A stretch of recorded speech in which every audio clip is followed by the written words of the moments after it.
Hello students, welcome to Everest Online Academy. हामी चाहिँ यसै सिरिजमा चाहिँ अप्सनल म्याथमेटिक्स पढिरहेका छौँ. सो स्टुडेन्ट्स, हामी चाहिँ अप्सनल म्याथमेटिक्सको चाहिँ कोअर्डिनेट ज्योमेट्री भन्ने टपिक चाहिँ हामीले प्रिभियस भिडियोजहरुबाट चाहिँ पढिरहेका थियौं. हामीले प्रिभियस भिडियोजहरुमा चाहिँ एंगल बिट्विन टु लाइन्स अनि पेयर अफ स्ट्रेट लाइनको हामीले इन्ट्रोडक्सन क्लास चाहिँ गरिसकेका छौँ. सो स्टुडेन्ट्स, आजको भिडियोमा चाहिँ हामी pair of straight lines under नै अब ax square plus 2hxy plus by square भन्ने लाइनले चाहिँ पेयर अफ लाइनलाई स्ट्रेट लाइनलाई जनाउँछ. अनि फेरि यो लाइन भनेको चाहिँ होमोजिनियस हो. होमोजिनियस भनेको y intercept is equals to 0 अथवा त्यो चाहिँ ओरिजिनबाट जाने खाली लाइनहरु हो भनेर हामीले प्रिभियस भिडियोमा चाहिँ हामीले डिस्कस गरेका थियौं. भनेपछि अब त्यो त्यस्ता खाली लाइनहरुले कति डिग्रीको त्यो दुईटा बीचको एंगल कति हुन्छ भन्ने कुरा आजको क्लासमा चाहिँ हामी फाइन्ड आउट गर्नेका छौं. सो अब हामीले ax square plus 2hxy plus by square is equals to 0 ले चाहिँ हामीले के भनेको छौं त स्टुडेन्ट्स, ओरिजिनबाट जाने पेयर अफ स्ट्रेट लाइन्स भनेको छौं. भनेपछि अब हामी एउटा एक्सिसहरु चाहिँ बनाएर राखौं. अब यो हाम्रो दुईटा एक्सिसहरु हो, एउटा x एक्सिस र y एक्सिस भयो. किन भनेन. सो अब ओरिजिनबाट हामी जाने दुईटा लाइनहरु बनाऊ हामी. एउटा यो लाइन भयो अनि एउटा चाहिँ यो लाइन भयो. यो दुईवटा लाइन चाहिँ हाम्रो ओरिजिनबाट जान्छ. अनि यो दुईटा लाइनको हामी इक्वेसन कति हुन्छ भनेर मानौ त. यो लाइनलाई चाहिँ हामी के भनौ, y is equals to m1x अनि यो लाइनलाई चाहिँ हामी y is equals to m2x मानौ. एनी स्टुडेन्ट्स, यो दुईटा लाइनको पेयरलाई कम्बाइन्ड फर्ममा डिनोट गर्ने लाइनको इक्वेसन भने के हो त, ax square plus 2hxy plus by square is equals to 0 हो. सो अब चाहिँ हामी यही कुरा चाहिँ लेखौं. हामीले मानेको कुराहरु चाहिँ हामीले के डिनोट गरेका थियौं. यसलाई चाहिँ y एक्सिस, यसलाई चाहिँ x एक्सिस अनि यो चाहिँ ओरिजिन. अब हामी चाहिँ के लेखौं भन्दाखेरि here ax square plus 2hxy plus by square is equals to 0 ले के डिनोट गर्छ त स्टुडेन्ट्स, 0 डिनोट्स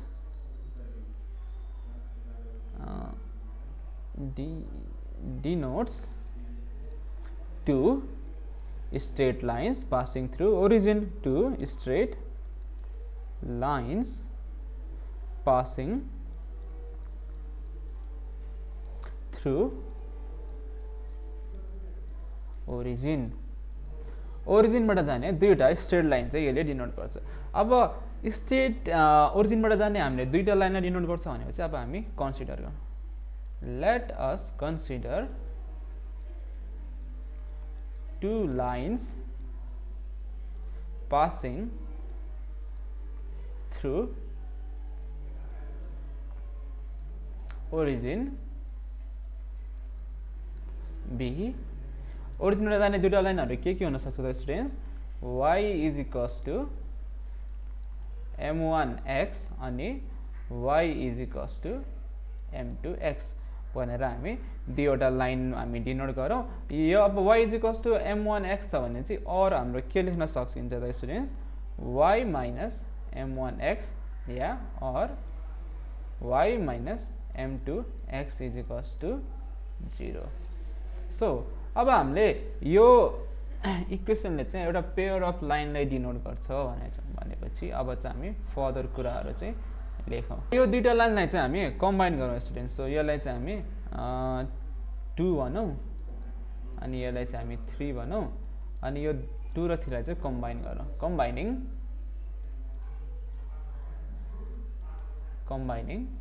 2 एन्ड 3 लाई कम्बाइन गर्दाखेरि हाम्रो के हुन्छ त, y minus m1x times y minus m2x is equals to 0 हुन्छ.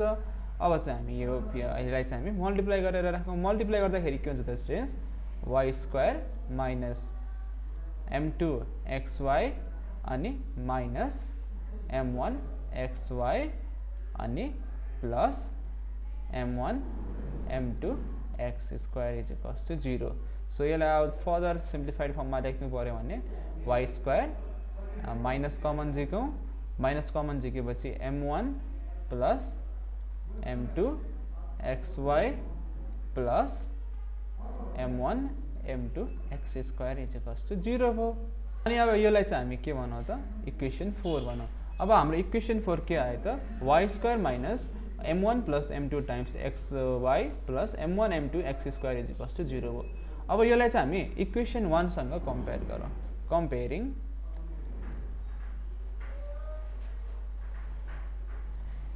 Line 4 with 1।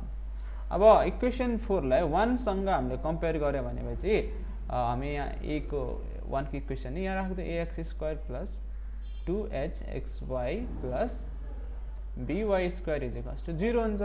अब यो इक्वेसनमा चाहिँ अब हामी हेरौँ हाम्रो a भनेको कति हुन्छ त स्टुडेन्ट्स, हाम्रो a इज इक्वल्स टु के हुन्छ त m1 m2 हुन्छ।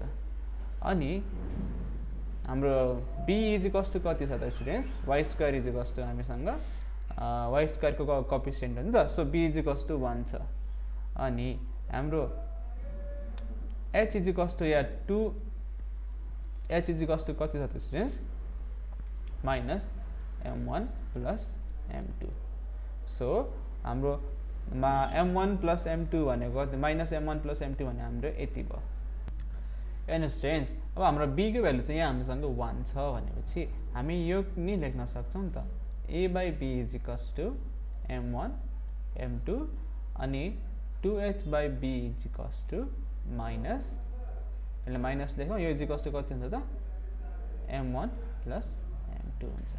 सो स्टुडेन्ट्स अब चाहिँ हामीलाई लाइक इफ इन केस यो दुईटा लाइन बीचको एंगल कति हो त थीटा हो, यो भनेको कति हो थीटा हो भनेपछि हामीलाई angle between two line if हामीलाई एंगल बिट्विन टु लाइन भनेको हामीलाई थाहा छ नि त इफ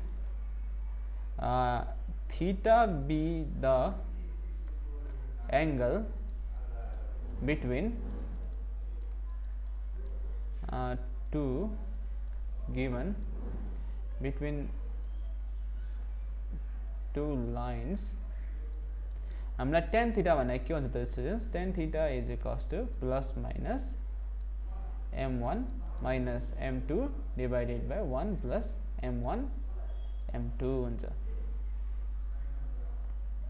अब हाम्रो लाइक m1 प्लस m2 भनेको यति हुन्छ भनेपछि again students tan theta is equals to हामी के नि लेख्न सक्छौँ त plus minus under root m1 plus m2 को whole square minus 4 m1 m2 लेख्न सक्छौँ divided by 1 plus m1 m2 नि लेख्न सक्छौँ। अब हामीले यो भने त m1 प्लस m2 को whole square minus 4 m1 m2 को भनेको कति हो त m1 माइनस m2 को होल स्क्वायर हो।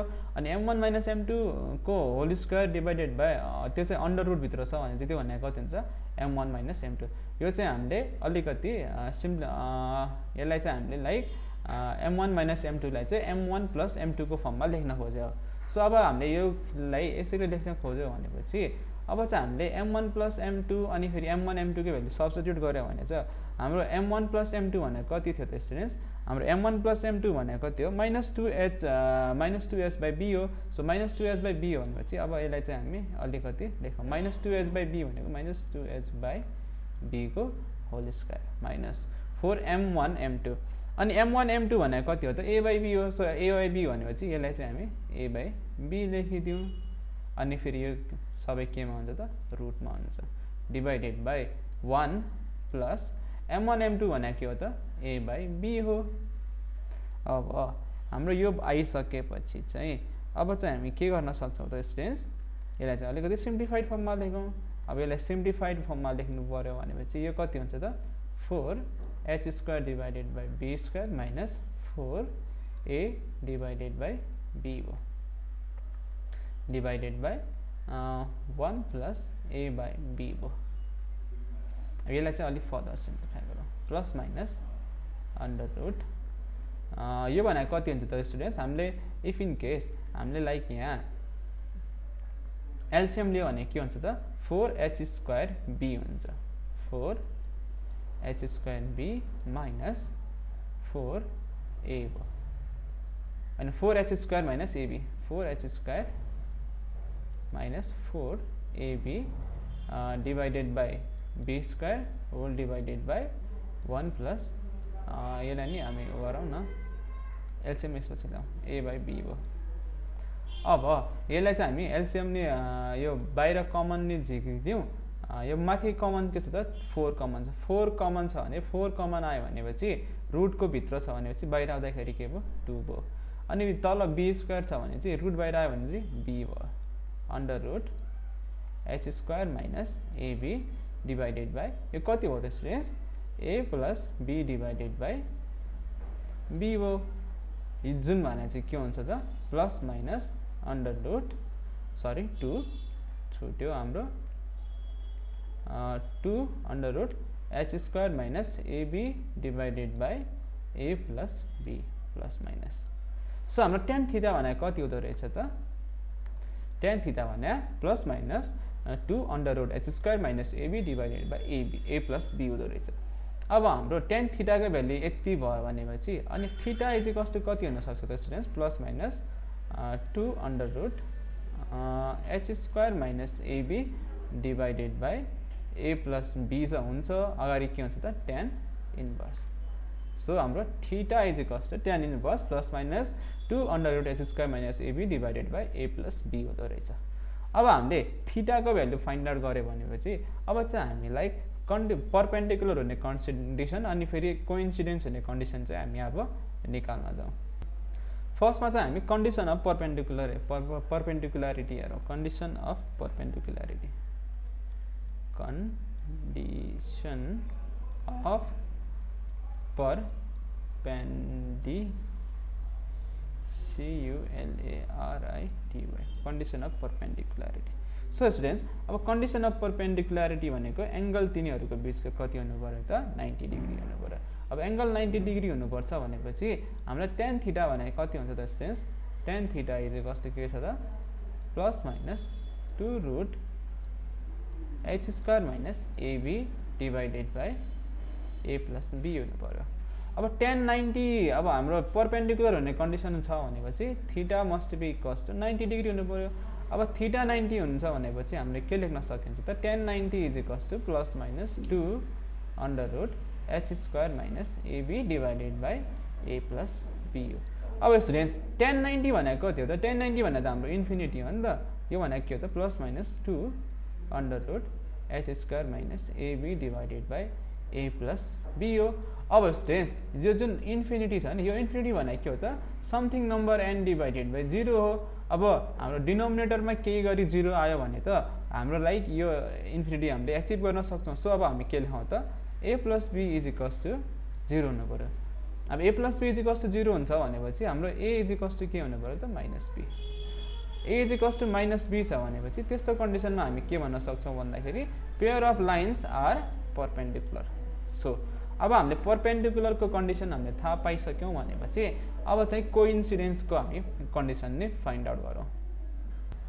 सो स्टुडेन्ट्स अब कोइन्सिडेन्स भनेको के हो भन्दाखेरि फर इक्जाम्पल अब हामीसँग पेयर अफ लाइन चाहिँ हामीले अघि यस्तो छ भनेर हेरेको थियौँ तर यस्तो नभएर हाम्रो दुइटै लाइन चाहिँ यही लाइनमाथि पनि हुनसक्छ।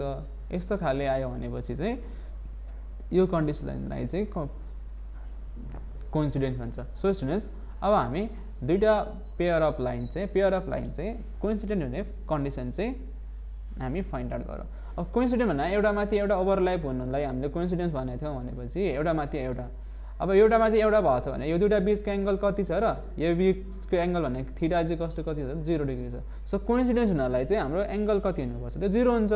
अनि हामीले अहिले भर्खर tan theta is equals to के डिराइभ भइरहेछ त plus minus 2 under root H square minus AB divided by a plus b derive भइरहेको थियो। अब कोइन्सिडेन्स हुनलाई हाम्रो एङ्गल मस्ट बी कति हुन्छ त 4 coincidence theta is equals to कति हुनु पर्यो त स्टुडेन्ट्स 0 डिग्री। अब theta is equals to 0 degree हुनुपर्छ भनेपछि tan theta is equals to कति हुनु पर्यो त plus minus 2 under root H square minus AB divided by a plus b. अब यो भइसक्यो भनेपछि टेन थीटा भनेको टेन 0 डिग्री। अब टेन 0 डिग्री भनेको कति हुन्छ त 0 हुन्छ। So 0 is equals to plus minus 2 under root H square minus AB divided by AB भयो। a plus b. अब a plus b is equals to यो यता आयो भने 0 भयो अनि फेरि यो कति भयो बाँकी रह्यो त plus minus 2 under root h square minus ab divided is equals to 0 भयो. यसलाई फर्दर सल्भ गर्दाखेरि के भयो त students under root h square minus ab is equals to 0. So under root राख्दाखेरि आएको छ भनेपछि हामीले प्लस माइनस नलेख्दा नि फरक पर्दैन किनकि अंडर रूट छ भनेपछि बाई डिफल्ट हामीले बुझ्छौँ कि यहाँ प्लस माइनस छ भनेर. सो अब यो h under root h square minus ab is equals to 0 छ भने चाहिँ यसलाई स्क्वायर गरिदिउँ. सो अब स्क्वायरिङ फंक्सनमा राखेर हामीले यसलाई स्क्वायर गर्यो भने के भयो त h square minus ab is equals to 0. 0 को स्क्वायर गर्ने त 0 नै हो. सो हाम्रो h square is equals to कति हुने भयो त ab हुनु पर्यो. अब हाम्रो if in case h square is equals to ab छ भनेपछि हामीले के भन्छौँ त लाइनहरू कोइन्सिडेन्स या प्यारलल छ भनेर भन्छौँ. सो स्टुडेन्ट्स आजको क्लासमा चाहिँ हामीले ax square plus 2hxy plus by square is equals to 0 लाइनले रिप्रेजेन्ट गर्ने लाइनको बीचको angle theta is equals to कति हुन्छ भनेर डिराइभ गरेर त tan theta is equals to plus minus 2 under root h square minus ab divided by a plus b हुन्छ भनेर. अनि फेरि हामीले condition of perpendicularity pair of line perpendicular भनेर कन्डिसन भनेको के थियो त a is equals to minus b. अनि हाम्रो कन्डिसन अफ कोइन्सिडेन्स भनेको के थियो त students h square is equals to ab. So आजको क्लासमा चाहिँ हामीले यो भिडियोमा चाहिँ हामीले angle between the pair of straight लाइनको बारेमा हामीले बुझ्यौँ. सो स्टुडेन्ट्स यस्तै खाले भिडियो हेर्न अनि आफ्नो एसई प्रिपरेसनको जर्नीमा हामीसँग जोडिन एभरेस्ट अनलाइन एकाडेमीलाई चाहिँ सब्सक्राइब गर्नु होला ल. Keep watching, keep practicing and keep enjoying. So students अब चाहिँ हामी अर्को भिडियोमा भेट्नेछौँ. Bye bye, take care.